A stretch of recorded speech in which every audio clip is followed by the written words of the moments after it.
Everyone, today I have bulb setup for controlling the AC devices using Arduino and the smart home project.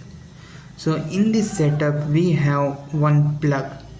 In this plug you will set your bulb and I have two pin. So this two pin will enter your socket and we have these two wires. So these two wires will enter the high voltage part or high power part of relay. So I hope you understood what all are the components of bulb setup and which part is used for relay. So that's it for today's video.